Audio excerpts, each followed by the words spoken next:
And we have a recording sign on my side now. Okay, fantastic. So welcome everybody to How Can We Hold Police Accountable? I'm Karen Fleshman, and I'm joined here by, Ken Williams. and we're going to get into a conversation about this. A lot of folks are really struggling with the acquittal of Geronimo Sanes, the police officer who killed Philando Castile, and just very clear and abundant evidence that this was a crime. And the jury was divided 10-2, and finally the two jurors decided to join with the majority. And so a lot of folks are really struggling with that. And so Ken and I thought we'd give some of our perspectives on that. Sounds like a plan. So Ken, you want to start and sort of your angle on this stuff, and then I'll chime in with that? Sure. I mean, I think with respect to the Minnesota shooting, some of the things that I looked at, I'm a use of force expert witness consultant. Some of the things that I thought of course, were the fact that the defense was able to bring in a slew of police officers to testify that they would believe that the force used was reasonable, that in this particular incident, that the officer was justified in using deadly force. And, when we start thinking about these things, I want us to parse force into three different categories. We have non-deadly, we have intermediate, and we have deadly. And non-deadly would be like verbal. Intermediate might be pepper spray or some sort of taser device, which can also be deadly force. And then your deadly force could be a firearm.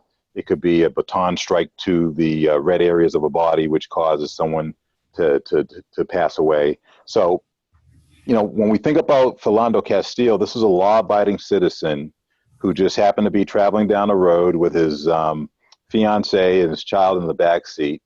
And he gets signaled by a police officer with lights and siren to pull over. And, it's a routine traffic stop in his eyes. And when the officer comes up to the driver's side window, Philando Castile, as any, law-abiding citizen would do, disclose the fact that he was legally carrying a firearm. And from there, things just went sideways. Philando Castile, reaching for his license and registration, as any person, who was ordered to do so, in doing so, was shot and killed in this routine traffic stop that became a felony stop. So, when that was the information that was passed on very early on in this whole entire scenario, we only had one perspective, and that might have been, his fiance, who was in the car, who had, through Facebook, had posted a message, of a Mayday message to everybody, that her fiance was just shot by the police. And from that video, you were given the perspective that, this officer may have been by himself, that, there may have been other circumstances that led to him feeling possibly that, for him feeling that maybe he had some sort of justifiable reason for using deadly force. But then after the jury verdict came out, the issues that I saw were a video was released that clearly showed that this officer was not in some remote area. He was on a main road. That was one issue.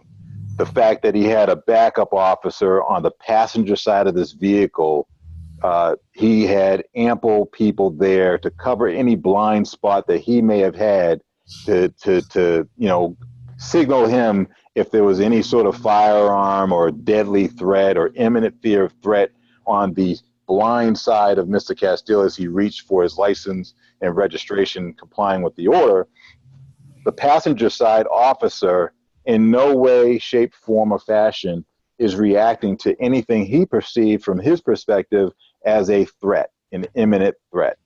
And the standard that law enforcement uses is an objective, reasonable standard that basically says that force can be used to protect themselves, protect others, affect a lawful detention, affect a lawful arrest, or to conduct a search. But at the same time, the standard, which goes back to a case law of Graham versus Connor, makes it very clear that force and there has to be proportionality.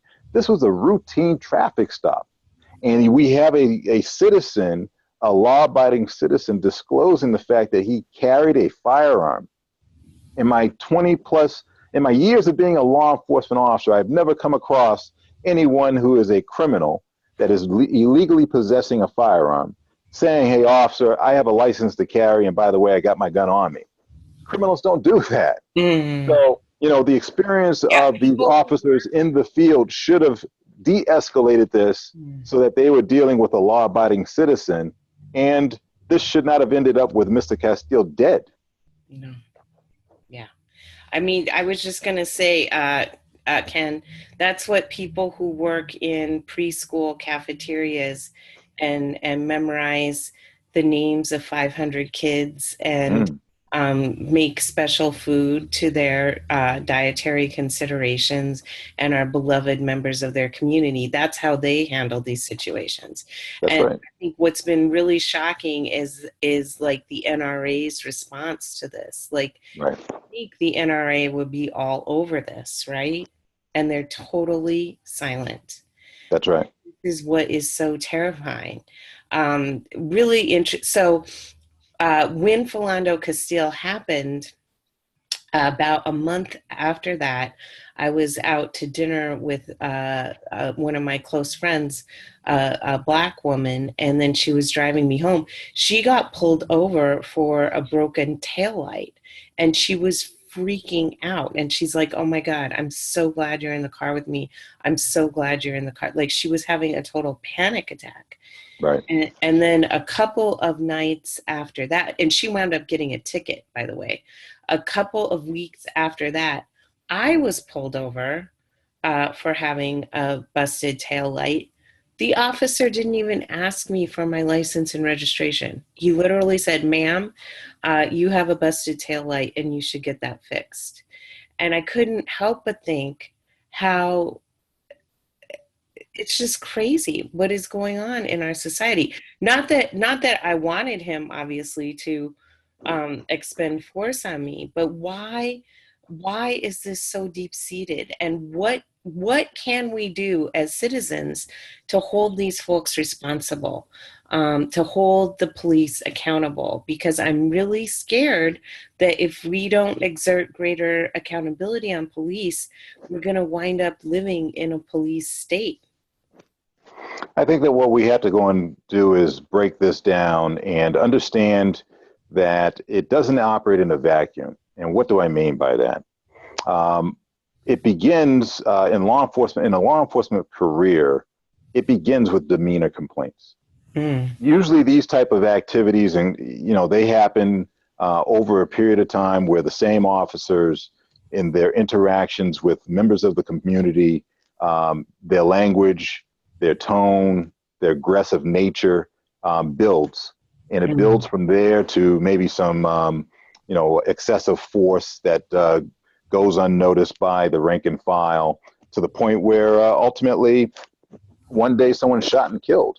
And the problem with the DOJ investigating pattern and practice complaints in policing, of course, is that there are over 18,000 law enforcement agencies in America. They don't have the resources to investigate everybody. B, it requires a pattern and practice. It can't be a one-off. So there has to be a number of complaints over a period of time. And usually they don't come in until there's some sort of high-profile case. Right. So, a lot of these agencies and their rank and file members fly under the radar. And then as those complaints over years build up, then all of a sudden when a high profile case happens, all of a sudden the federal government will show up because they're trying to see if there is some sort of pattern and practice. And that is not comforting, is not going to be comforting to the members of the community, because unfortunately people being shot, killed, brutalized, falsely arrested, experiencing demeanor complaints, all of these things are happening and they're not building trust. Yeah. In order to have community police relations improve, there must be trust between members of the community and the police in how they serve those tax-paying citizens. There has to be more accountability. It's so interesting what you're saying, Ken, because I have been in the position of counseling a young adult who has just had a really traumatic encounter with the police and in no way wanted to file a complaint. I mean, he was so traumatized by this experience. And it was so, I think it's a special psychological pressure. I think it's one thing to have like a microaggression that makes you feel bad, like at work or something like that. But when it's the police, and especially in this case, this was a young man who was striving to do everything right. He was in the workforce development training program that I used to work for. And so he was, you know, very, very clean cut, working in a corporate internship, like doing everything that he's supposed to do, that this society tells him to do, that he needs to do in order to succeed. And he was picked up and really roughly treated. And not just him, but there was a whole bunch of other young people, young Black people who were picked up in this same operation. And he was so devastated by it. And I also am friends now with a lot of mothers of victims of police brutality. And when they've gone in to make these complaints, they're treated so terribly by the folks who are supposed to be investigating these things. And so it does serve as a real deterrent. And like you said, the community just like absorbs all this trauma. And then all of a sudden there's a high profile case. And then maybe they're more inclined to complain about it. But just you know, if there's not a whole lot of complaints, it doesn't mean that there's not bad stuff happening. Here in San Francisco, we're starting to collect more data in the wake of the Mario Woods shooting and our own U.S. Department of Justice collaborative review, and it's revealing crazy stuff. Like Black people only make up 6% of the population of San Francisco, but in the 15 months that they've been collecting information on when the police point their guns at people, 50% of the time they're pointing them at a Black person. Right. And another study just came out that said that the Black defendants are sentenced or are charged at much higher levels than white defendants by FPD. And they're spending more time in jail, their sentences are longer, et cetera, et cetera. And so it is this like deep-seated pattern, but unless you're collecting this data and looking at it, you're not addressing it. So let's move into the solutions. What can citizens do? And I'm going to offer one solution that I think is the most important for white citizens like me, and that's to overcome our own biases. I think it's very easy for us to point the finger and say, those bad police over there shouldn't be doing that.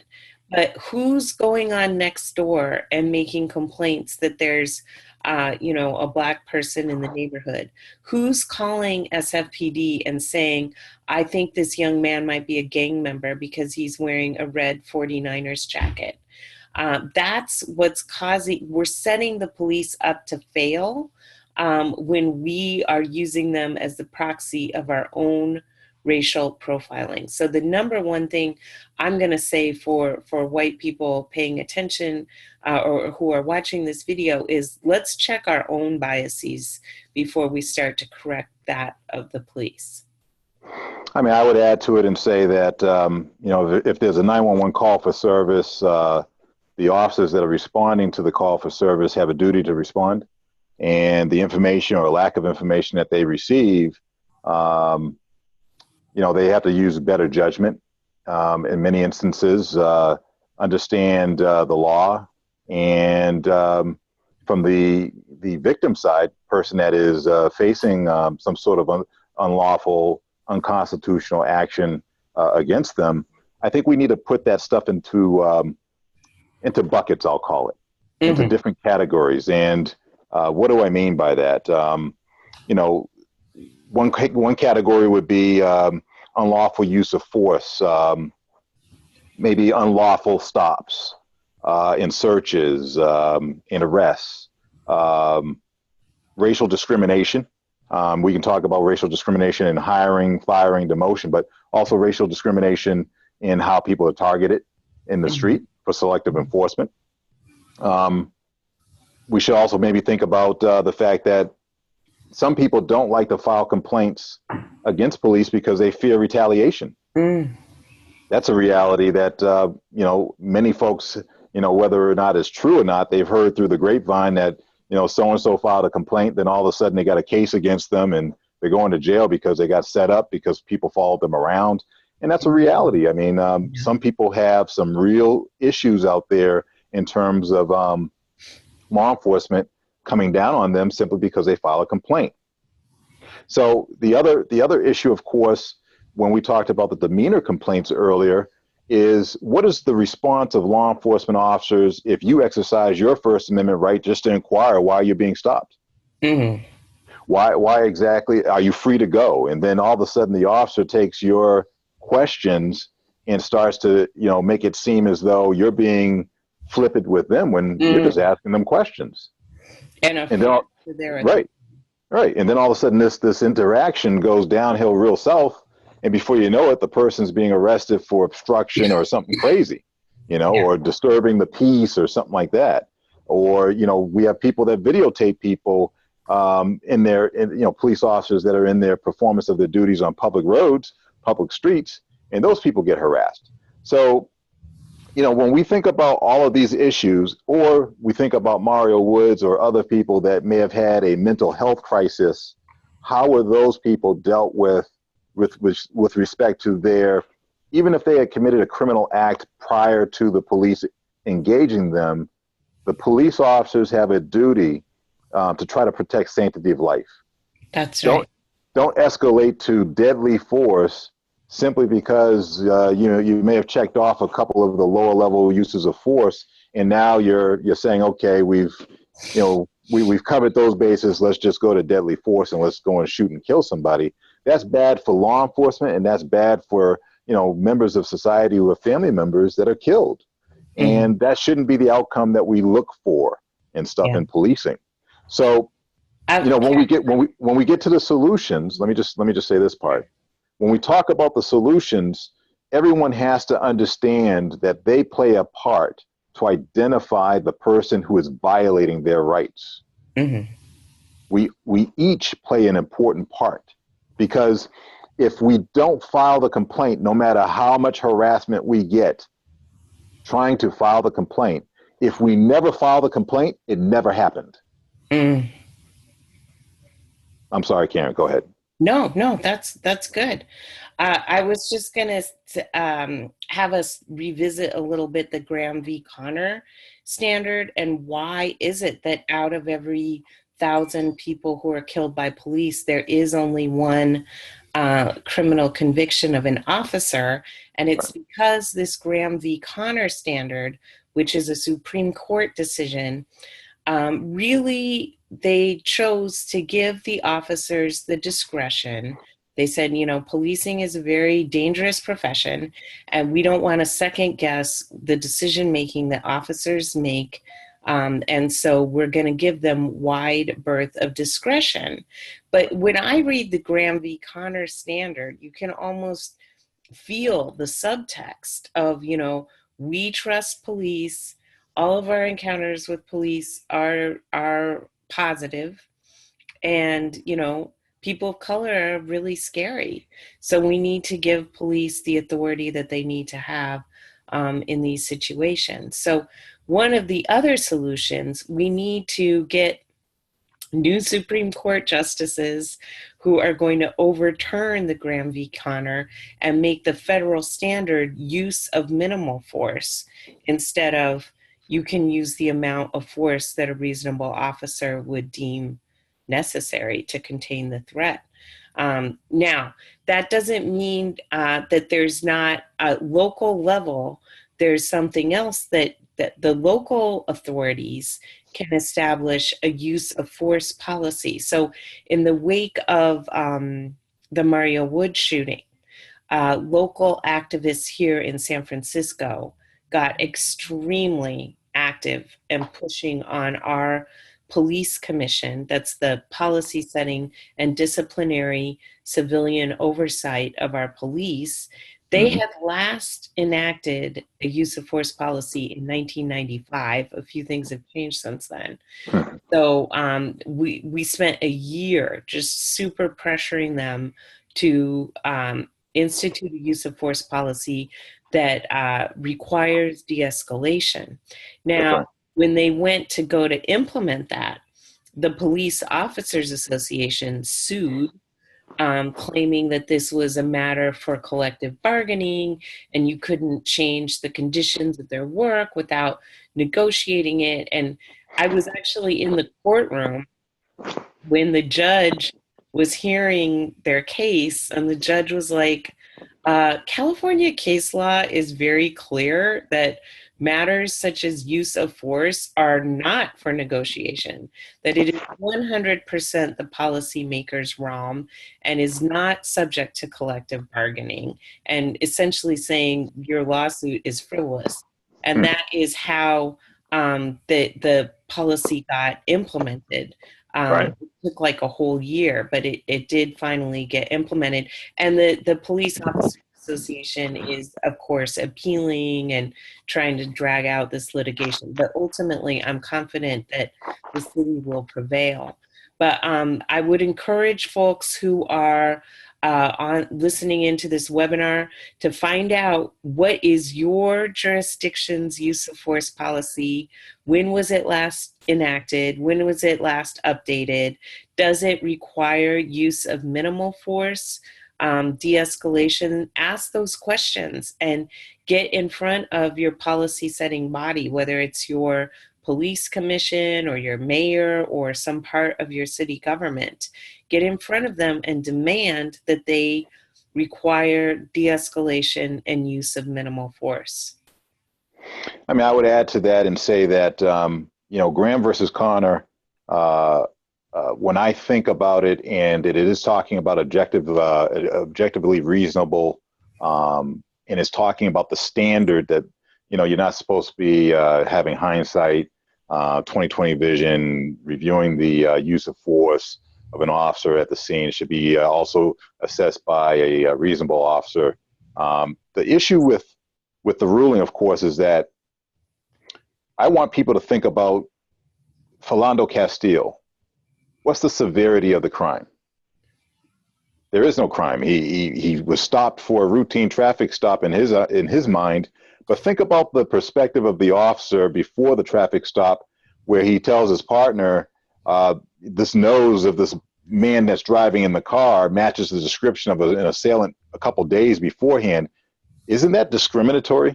Yeah. So the mindset of the person who's engaging the stop doesn't even match what he's telling Mr. Philando Castile the purpose of the stop is for. Mr. Castile thought it was for a taillight. Yeah. He didn't realize that the officer sitting up here talking about, in his mind, he might be a suspect based on his nose description, driving down the road at 30 or 40 miles an hour from some other previous incident. So severity of the crime is an issue. Does the person pose some sort of imminent threat? Mr. Castile, a law-abiding citizen, disclosing that he had a firearm on him and that he was lawfully carrying that firearm does not make him an imminent threat. As a black man, if I were in Minnesota with my family and I were carrying my weapon, that means I could be Philando Castile. I could be the person that was shot multiple times, died with my wife and my child in the car with me. That doesn't set well with me at all. And it shouldn't set well with any member of law enforcement to think about it like that. It shouldn't sit well with anyone in our country to think about it. It shouldn't, but I want to make sure I address these cops that understand that they know in the rank and file who the bad apples are.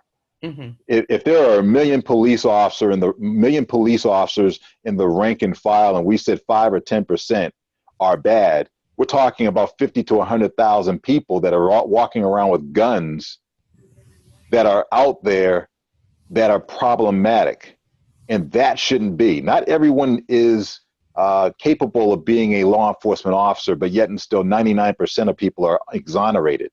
That Mm-hmm. is a statistic that is unrealistic. Mm-hmm. So, I want to also talk about the fact that, you know, officers talk about split second decisions. Mm-hmm. But when we think about split second decisions, they're well trained. The Mm-hmm. split second decision part that is added into the preamble about making split second decisions, a lot of people don't think about it this way. But the training that police officers receive that regular civilians do not receive is inserting the split second decisions, because law enforcement officers, if they engage somebody and they're in a non-deadly situation when they first engage them, and now it's moving into an intermediate to a maybe pulling out a firearm and pointing the firearm at a person or a citizen that they feel might be of danger to them, the law enforcement officer's training is kicking in, because the officer has to go and say, where am I at here? Am I pointing a gun at someone that stole a pack of gum that's not Mm-hmm. posing any kind of threat? Am I pointing a gun at a 90-year-old woman? Mm-hmm. Am I pointing a gun at a 6-year-old child? Mm-hmm. Because all of these things would all of a sudden naturally not be reasonable. So the split second decisions are based on the trainings that police officers receive universally throughout the country. If you were a Joe Blow citizen, you'd pull out a gun and you felt that you were in fear, bang, bang. You don't have any training, really. Mm-hmm. So the split second decisions aren't really going to be the same before you as it is for these well trained police officers. How is it law enforcement officers are justifying their actions and they are well trained is baffling. Right.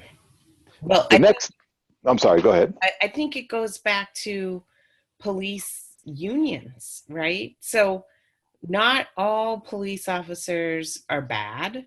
That's true. Many of them are quite good, but almost all police officers are paying dues into these police unions, who then buy the best legal representation possible when there is uh, uh, a legal situation for an officer, keeping that person on the job, and who also buy the silence of elected officials and get laws passed that are very beneficial to police.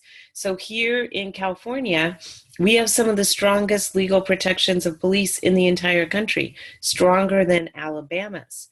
And it's because the Police Officers Association statewide are allied with the correctional officers unions. We've also built 22 prisons since 1980, and they form this big voting block. And if any elected official tries to do anything to open up the legal protection, as one of the state senators here from San Francisco tried to do last year, he tried to open up our peace officer bill of rights so that if someone was killed by police, we would be able to see, as citizens, their family would be able to see the outcome of the internal investigation of what happened, that they would have Transparency.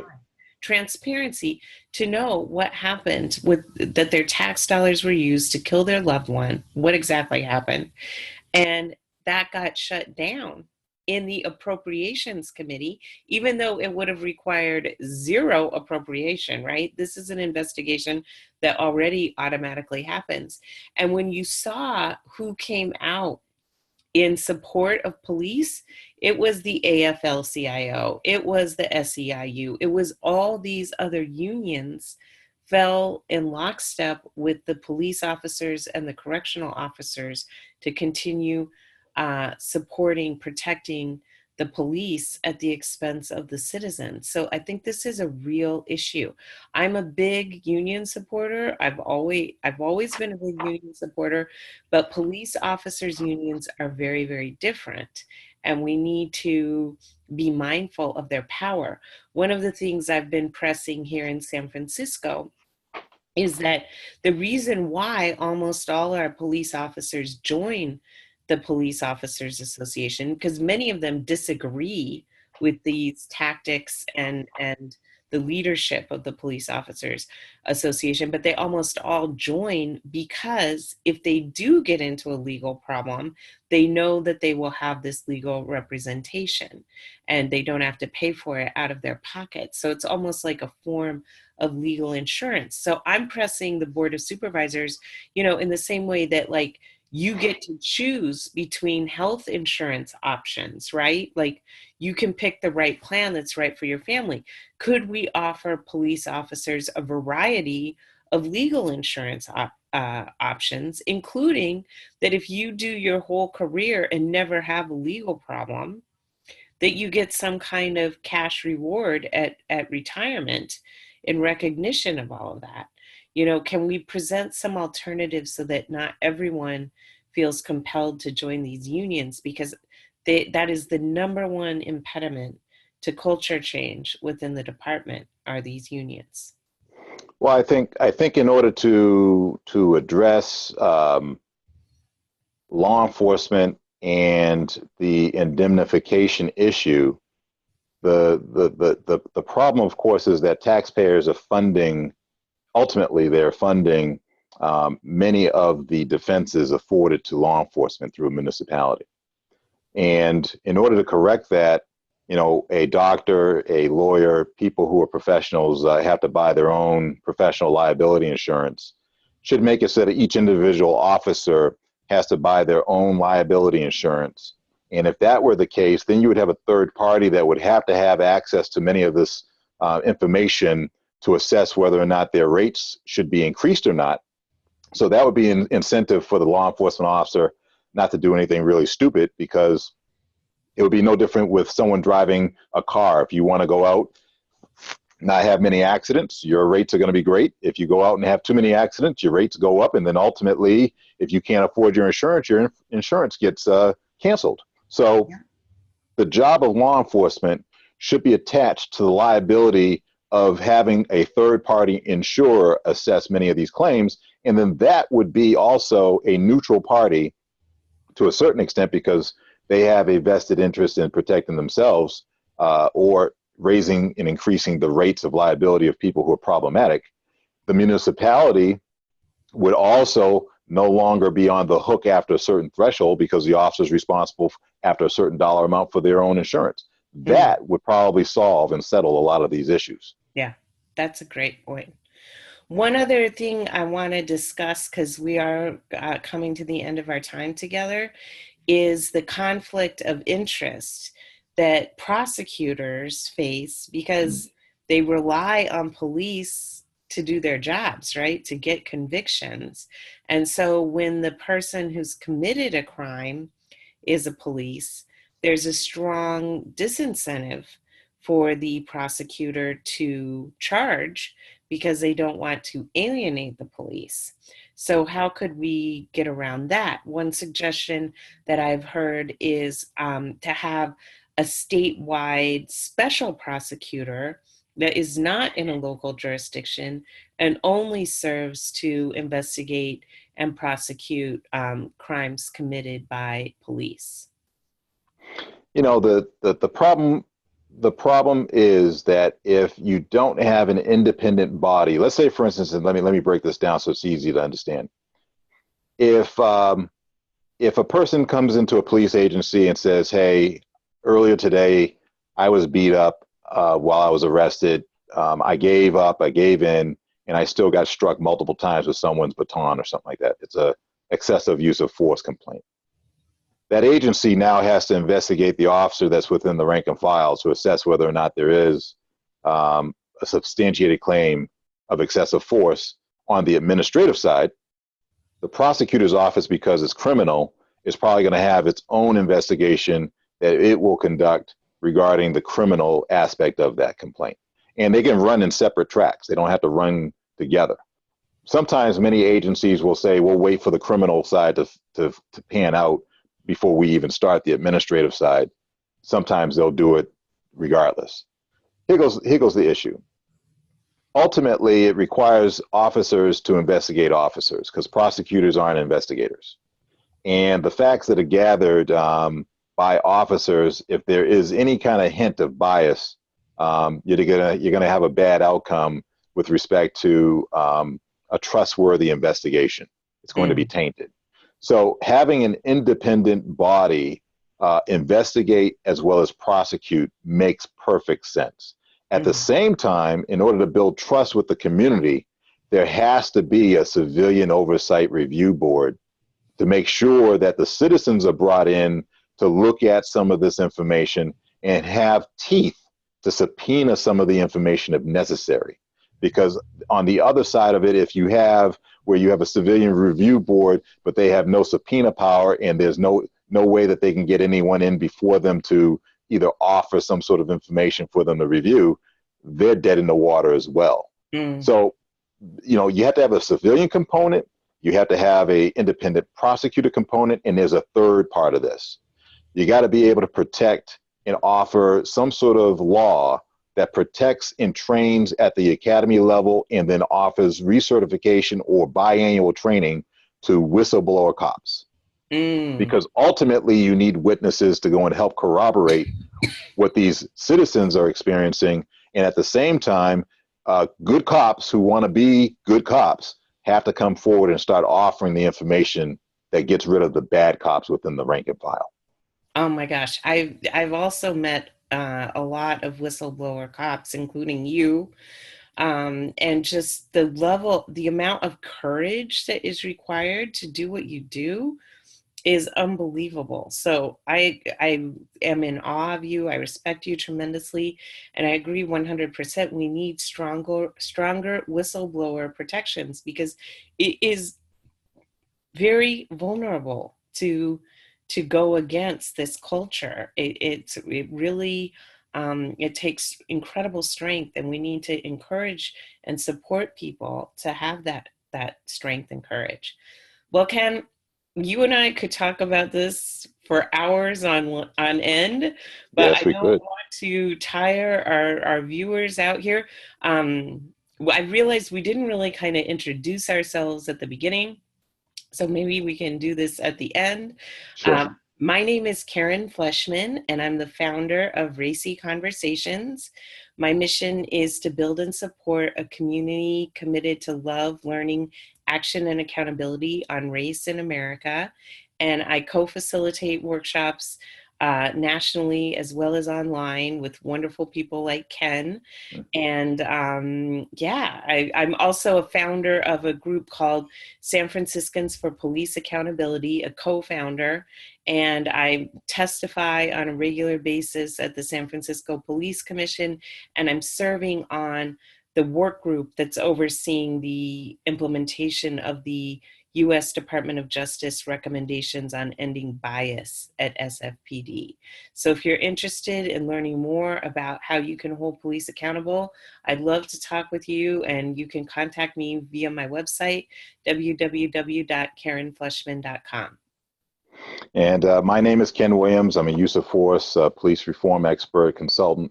I do get hired. I have several cases that are ongoing, of course, where I'm hired to assess use of force, police practices, and what I would like to go and make sure that folks have for information regarding where to contact me would be my website. It's www.kwillservices.com. I also do speaking engagements. I've traveled around the country, and it's important to, I believe, based on my training experience and level of expertise, to have face-to-face conversations with folks to at least try, based on what I know, rebuild and reestablish some of that trust. Try to impart good information to folks.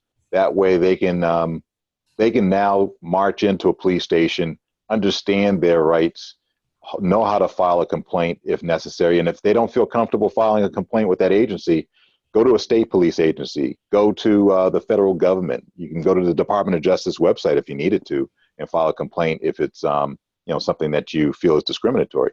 So I want to encourage people so that we can have better policing, and we can have safer communities to exercise your right to file a complaint. I agree with that 100%. Thank you so much for tuning in. This has been How Can We Hold Police Accountable with Karen Fleshman and Ken Williams. And we look forward to working with you to hold police accountable. Thanks. Bye bye. Bye bye.